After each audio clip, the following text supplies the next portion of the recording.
Welcome to Prasanna kitchen point. Hi అండి, ఎలా ఉన్నారు అందరూ? ఈరోజు నేను మీకు 2 టైప్స్లో స్వీట్ కార్న్ని రెస్టారెంట్ స్టైల్లో మసాలా స్వీట్ కార్న్ చేయబోతున్నానండి.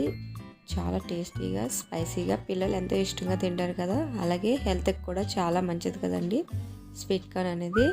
మరి ఈరోజు మీకు ఈ రెసిపీ చూపించబోతున్నాను. ఇది ఎలా చేయాలంటో ప్రాసెస్ కూడా చూపిస్తానండి. ముందుగా ఒక కళాయి పెట్టుకొని అందులో ఒక 1 లీటర్ వరకు వాటర్ వేసుకోవాలండి.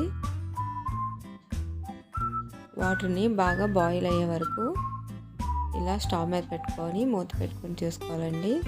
చూసారు కదండి, వాటర్ అనేది బాగా బాయిల్ అయింది. మనం ఇప్పుడు ఇందులోని 1 కప్పు వరకు స్వీట్ కార్న్ వేసుకున్నానండి. స్వీట్ కార్న్ వేసుకొని ఇందులోని సరిపడగా సాల్ట్ వేసుకోవాలండి. నేను క్రిస్టల్ సాల్ట్ అనేది యూజ్ చేస్తున్నాను. మూత పెట్టుకొని ఒక 15 మినిట్స్ వరకు ఇలా బాయిల్ చేసుకోవాలండి. చూసారు కదండి, ఈ విధంగా స్వీట్ కార్న్ అనేది ఉడికిపోయిందండి. ఇప్పుడు మనం దీన్ని వాటర్ మొత్తం పోయేలాగా జల్లెడలో వేసుకొని వాటర్ తీసుకోవాలండి. దీన్ని ఒక బౌల్లో వేసుకోవాలండి.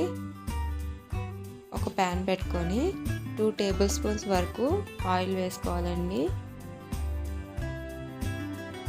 ఆయిల్ హీట్ అయిన తర్వాత ఒక ఆనియన్ తీసుకొని చిన్నగా కట్ చేసుకొని ఇలా ఫ్రై చేసుకోవాలండి. లైట్గా ఫ్రై చేస్తే సరిపోతుంది. ఇందులోని హాఫ్ లేదా చిన్న టమాటా తీసుకొని చిన్నగా కట్ చేసుకొని ఇది కూడా ఫ్రై చేసుకోవాలండి లైట్గా. అలాగే మనం బాయిల్ చేసిన స్వీట్ కార్న్ని హాఫ్ తీసుకొని ఇందులో వేసుకోవాలండి. దీంట్లో కొంచెం చాట్ మసాలా వేసుకోవాలండి. అలాగే హాఫ్ టీ స్పూన్ వరకు కారం వేసుకోవాలి. మనం ఆల్రెడీ దీంట్లో సాల్ట్ యాడ్ చేసాం, అవసరం లేదండి. ఇప్పుడు దీన్ని ఒకసారి ఇలా కలుపుకోవాలండి. లో ఫ్లేమ్లో పెట్టుకొని ప్రాసెస్ చేసుకోవాలి. మసాలా అది సరిపోయిందా లేదని ఒకసారి చెక్ చేసుకుందామండి. సాల్ట్ కూడాను సరిపోయిందండి, అన్నీ కరెక్ట్గా సరిపోయినాయి.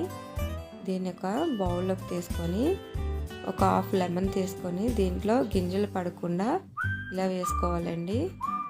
వేసుకొని ఒకసారి కలుపుకోవాలి.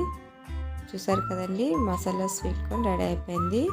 ఇప్పుడు వేరే బౌల్లో మిగతా కార్న్ తీసుకొని అందులో half teaspoon masala, garam masala, అలాగే హాఫ్ టీ స్పూన్ కారం వేసుకొని ఇలా కలుపుకోవాలండి. ఈ విధంగా కలుపుకున్నాక ఇందులో కూడా హాఫ్ లెమన్ తీసుకొని ఇలా పిండుకోవాలండి.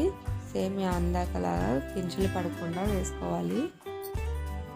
ఇలా కలుపుకుంటే మనకి స్వీట్ కార్న్ స్పైసీగా చాలా సింపుల్గా అయిపోతుందండి.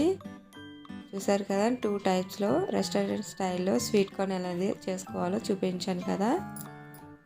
మరి ఈ రెసిపీస్ మీకు నచ్చినట్లయితే ప్లీజ్ లైక్ చేయండి, షేర్ చేయండి. నా ఛానల్ని మీరు ఫస్ట్ టైం చూస్తున్నట్లయితే సబ్స్క్రైబ్ చేసుకోండి. పక్కనే ఉన్న ఆల్ బెల్ బటన్ని ప్రెస్ చేయండి. Thank you.